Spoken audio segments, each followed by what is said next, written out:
तो दोस्तों आज हम फिर से आपके लिए लेकर आए हैं देश दुनिया की सभी ताजा बड़ी खबरें। फटाफट एक एक कर विस्तार से आज आपको बताएंगे, तो वीडियो को अंत तक जरूर देखें। दोस्तों पहली खबर में आपको बता दें कि हरियाणा में जुनैद नासिर को जिंदा जलाने के मामले को लेकर जयपुर में बड़ा आंदोलन करेंगे मुसलमान, चप्पे चप्पे पर पुलिस हुई तैनात। वहीं आपको बताएंगे दोस्तों की महाराष्ट्र में 2 शहरों के नाम बदलने पर भड़के ओवैसी, बोले इतिहास से छेड़छाड़ बिल्कुल गलत। वहीं आपको बताएंगे दोस्तों की कांग्रेस के महाअधिवेशन में मोदी सरकार पर बरसी सोनिया गांधी, कहा संवैधानिक संस्थानों पर बीजेपी आरएसएस का है कब्जा।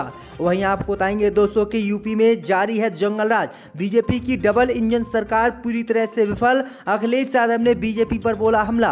वहीं आपको बताएंगे दोस्तों कि देश को ठीक करना है तो मोदी की कब्र बनाना जरूरी, कांग्रेस नेताओं ने किया ऐलान। वहीं आपको बताएंगे दोस्तों कि मुंबई पहुंचे सीएम अरविंद केजरीवाल ने बाला साहेब का जिक्र करके उद्धव ठाकरे को बताया शेर, बीजेपी पर बोला बड़ा हमला। वहीं आपको बताएंगे दोस्तों कि बिहार में महागठबंधन की रैली में लालू यादव का ऐलान, बोले मोदी और आरएसएस का रास्ता बिहार ही रोकेगा। नीतीश बोले भ्रमित कर रही है केंद्र सरकार। तो दोस्तों सभी खबरों को आपको एक एक कर बताने वाले हैं, वीडियो को लाइक कर चैनल को सब्सक्राइब कर दें। इसी बीच पर तो दोस्तों अगली खबर की ओर, तो हरियाणा में नासिर और जुनैद को जिंदा जलाने के मामले में जयपुर में बड़ा आंदोलन करेंगे मुसलमान, तो डर के मारे पुलिस चप्पे चप्पे पर हुई तैनात। जय दोस्तों आपको बता दें कि राजस्थान के भरतपुर जिले के रहने वाले 2 मुस्लिम युवक जुनैद और नासिर को हरियाणा में गोरक्षकों द्वारा जिंदा जलाने का मामला लगातार तूल पकड़ता जा रहा है।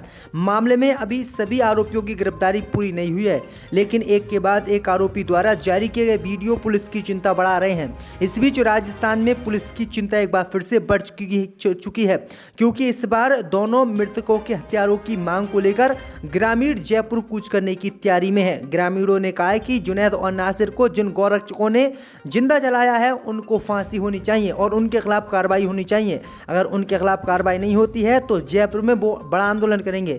मैं आपको बता दें कि ग्रामीणों के कारण ही अब चप्पे चप्पे पर जयपुर में पुलिस तैनात होगी, जिससे ये लोग आंदोलन ना कर सके। तो ये बड़ी अपडेट आ रही दोस्तों। इसी बीच पर तो दोस्तों अगली खबर की ओर, तो महाराष्ट्र में 2 शहरों के नाम बदलने पर भड़के असदुद्दीन ओवैसी, बोले इतिहास से छेड़छाड़ गलत। जय दोस्तों आपको बता दें कि एआईएमएम के चीफ असदुद्दीन ओवैसी ने महाराष्ट्र सरकार की ओर से 2 शहरों के नाम बदले जाने को लेकर एकनाथ शिंदे सरकार पर हमला बोला।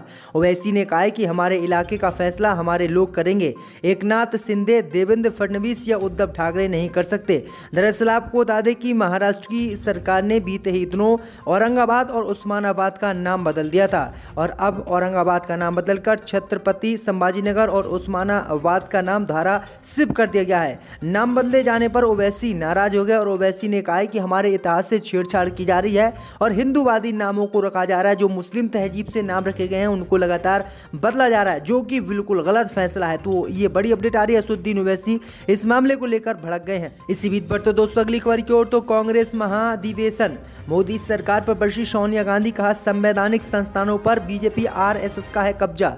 जब दोस्तों आपको बता दें कि छत्तीसगढ़ की राजधानी रायपुर में आयोजित कांग्रेस महाअधिवेशन का आज दूसरा दिन है। अधिवेशन को कांग्रेस की पूर्व अध्यक्ष सोनिया गांधी ने संबोधित किया।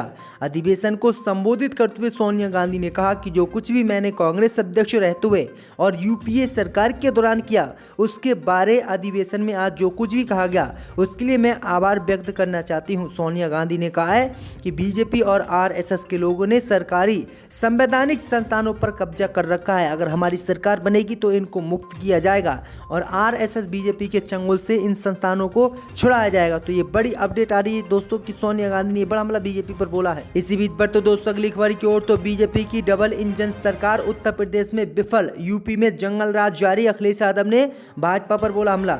जय दोस्तों आपको बता दें कि समाजवादी पार्टी के राष्ट्रीय अध्यक्ष अखिलेश यादव ने उत्तर प्रदेश की योगी सरकार पर जोरदार हमला बोला है।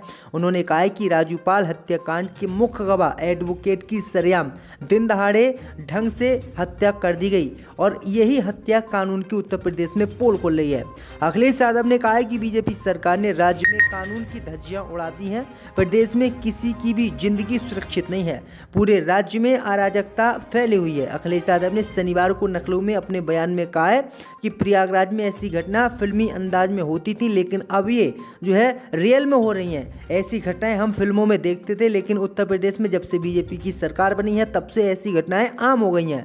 अखिलेश यादव ने कहा है कि उत्तर प्रदेश में जंगल राज है, बीजेपी की डबल इंजन सरकार उत्तर प्रदेश में पूरी तरह विफल है। सच तो ये है कि बीजेपी सरकार ने पुलिस रिस्पॉन्स सिस्टम को ध्वस्त कर दिया है। तो ये बड़ी अपडेट आ रही दोस्तों की अखिलेश यादव ने ये बड़ा हमला बीजेपी पर बोला है। इसी बीच बढ़ते दोस्तों अगली खबर की ओर, तो कांग्रेस पार्टी ने प्रधानमंत्री मोदी की कब्र खोदने का किया ऐलान। जब दोस्तों आपको बता दें कि कांग्रेस नेता उदित राज ने मोदी तेरी कब्र खोदेगी नारे से जुड़े विवाद में शनिवार को अपनी प्रतिक्रिया देते हुए कहा कि अगर देश को स्वस्थ रखना है तो जरूरी है कि प्रधानमंत्री मोदी की राजनीतिक कब्र खोदी जाए। एएनआई से बातचीत के दौरान कांग्रेस नेता ने आगे कहा कि ये एक राजनीतिक भाषा है। जब पीएम कांग्रेस मुक्त भारत की बात करते हैं तो क्या इसका मतलब ये है कि वह कांग्रेस को मारना चाहते हैं या इसे डिजास्टर करना चाहते हैं? अपनी बात को आगे बढ़ाते हुए उदित राज ने कहा कि अगर देश को स्वस्थ रखना है तो प्रधानमंत्री मोदी की राजनीतिक कब्र खोदी जाए, क्योंकि प्रधानमंत्री मोदी की जब तक राजनीतिक कब्र नहीं खोदी जाएगी तब तक ये देश बर्बादी की कगार पर रहेगा। इसी बीच पर तो दोस्तों अगली खबर की ओर, तो मुंबई पहुंचे सीएम अरविंद केजरीवाल, बाला साहेब का किया जिक्र, उद्धव ठाकरे को बताया शेर। जय दोस्तों आपको बता दें कि दिल्ली के मुख्यमंत्री अरविंद केजरीवाल ने मुंबई में महाराष्ट्र के पूर्व सीएम उद्धव ठाकरे से मुलाकात की। सीएम केजरीवाल ने कहा कि उद्धव के पिता शेर थे और उद्धव भी शेर है। सीएम केजरीवाल ने शिवसेना के नाम और निशान विवाद का जिक्र करते हुए कहा कि उद्धव ठाकरे का सब कुछ चोरी कर लिया गया है। शुक्रवार को मुंबई में आम आदमी पार्टी के राष्ट्रीय कन्वेनर अरविंद केजरीवाल, पंजाब के मुख्यमंत्री भगवत मान, आप सांसद संजय सिंह और राघव चड्ढा ने पूर्व सीएम उद्धव ठाकरे से मुलाकात की। उद्धव ठाकरे से मुलाकात के बाद दिल्ली के सीएम अरविंद केजरीवाल ने कहा कि जब कोरोना पीक पर था तब उद्धव ठाकरे ने महाराष्ट्र में कोरोना को जैसे कंट्रोल किया वो काबिले तारीफ है। दिल्ली के मुख्यमंत्री ने कहा कि जिस तरह से केंद्र सरकार पूंजीपतियों को बचाने के लिए देश को गिरवी रख रही है उस पर हमने आज चर्चा की। उन्होंने कहा कि देश तभी आगे बढ़ेगा जब हम एक दूसरे से कुछ सीखें। तो ये बड़ी अपडेट आ रही दोस्तों। इसी बीच पर तो दोस्तों अगली खबर की ओर, तो बिहार में महागठबंधन की रैली में मोदी और आरएसएस पर बरसे लालू यादव। जब दोस्तों आपको बता दें कि पूर्णिया में महागठबंधन की महारैली के मंच पर राजद अध्यक्ष लालू प्रसाद यादव भले ही नहीं थे, लेकिन अरसे बाद उन्हें वर्चुअल माध्यम से सुनने वाले भी उत्साहित थे। इसी उत्साह को देखते हुए राजद अध्यक्ष ने कहा कि खुश है कि पूर्णिया में लाखों की भीड़ जुटी है। आज देश टुकड़े टुकड़े होने की कगार पर पहुंच चुका है। भाजपाइयों को कोई शर्म नहीं है। अपने अंदाज में लालू ने कहा है कि आरएसएस और भाजपा का रथ तब भी बिहार में रोका गया था और इस बार भी इस काम को बिहार से ही किया जाएगा। लालू ने सबसे पहले भीड़ को लेकर कहा कि ये एकजुटता प्रमाणित करेगी भविष्य में जो लोकसभा चुनाव होने वाला है वह हम इसी एकता के साथ लड़ेंगे ताकि भाजपा आरएसएस का सफाया हो। उन्होंने कहा है कि भाजपा कोई पार्टी नहीं है, आरएसएस का मुखौटा है। दोनों आरक्षण विरोधी हैं। देश में तानाशाह नरेंद्र मोदी सरकार है। ऐसे में हम सब देश को बचाने के लिए, लोकतंत्र को बचाने के लिए, संविधान को बचाने के लिए एकजुट रहेंगे। लालू ने कहा है कि बिहार परिवर्तन करता है तो देश पर असर पड़ता है, देश बिहार का अनुसरण करता है। तो ये बड़ी बातें जो है लालू यादव ने अपनी जनसभा में कही। इसी बीच पर तो दोस्तों अगली खबर की ओर, तो अमृतपाल मामले पर बोले असदुद्दीन ओवैसी, अगर एआईएमआईएम के लोग ऐसा कहा होते तो ज्यादा विवाद होता। जी दोस्तों आपको बता दें कि खालिस्तानी समर्थक अमृतपाल सिंह के समर्थकों द्वारा अजय नाला पुलिस स्टेशन पर किए गए हमले को लेकर एआईएमआईएम चीफ असदुद्दीन ओवैसी ने अरविंद केजरीवाल और बीजेपी पर निशाना साधा है। ओवैसी ने कहा है कि इस मामले में बीजेपी चुप है और अरविंद केजरीवाल भी कुछ नहीं बोल रहे हैं। असदुद्दीन ओवैसी ने आगे कहा कि आपने देखा ना कि कैसे बयान दे रहे हैं वो लोग वहां पर। अगर एआईएमआईएम के लोगों ने ऐसे शब्द बोले होते तो ज्यादा विवाद होता।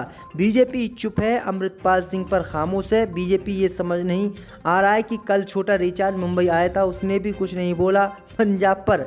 इसके अलावा पीएम मोदी के कब्र खोदने वाले बयान पर ओवैसी ने कहा कि मैं कब्र बनाने में एक्सपर्ट नहीं हूं, मैं ज्यादा नहीं बोल सकता इस पर।